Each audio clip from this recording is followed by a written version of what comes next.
بسم اللہ الرحمن الرحیم.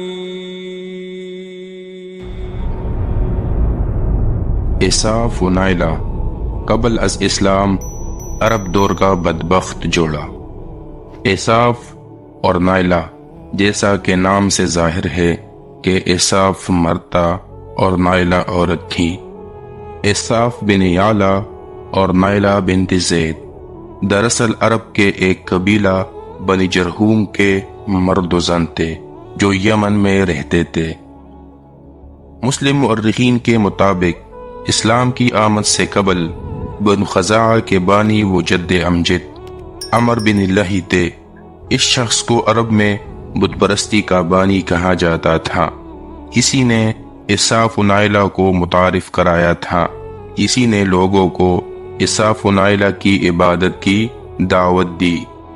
کیونکہ عمر بن لہی کو اپنے قبیلے اور اطراف میں قدر کی نگاہ سے دیکھا جاتا تھا، لہذا لوگوں نے ان کی بات مان لی اور یوں عرب میں بت پرستی عام ہو گئی. روایات میں ذکر ہے کہ اساف اور نائلہ قریش کے خاص بت سمجھے جاتے تھے.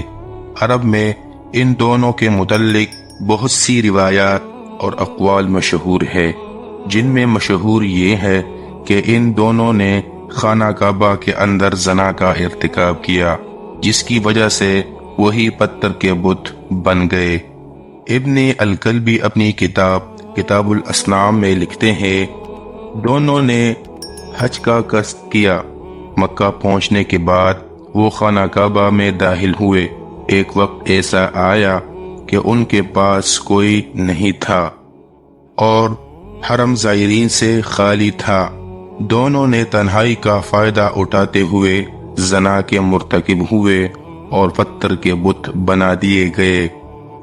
مکہ کے مشہور مورخ الزرقی کا کہنا ہے کہ جب یہ واقعہ ہوا اس وقت مکہ پر قبیلہ جرہم کی حکومت تھی.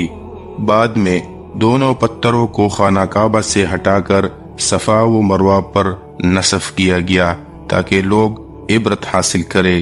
وقت گزرنے کے ساتھ ساتھ لوگوں نے ان دونوں کو پوجنا شروع کیا.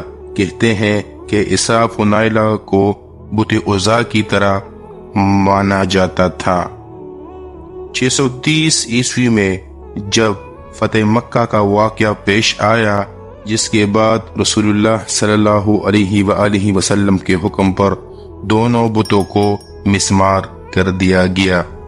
تمام مسلمانوں کا مجموعی عقیدہ ہے کہ خانہ کعبہ مقدس ترین مقامات میں پہلے نمبر پر ہے. جب بھی کسی نے اس کی تقدس پامال کرنے کی کوشش کی، اللہ تبارک و تعالی نے انہیں نشان عبرت بنایا.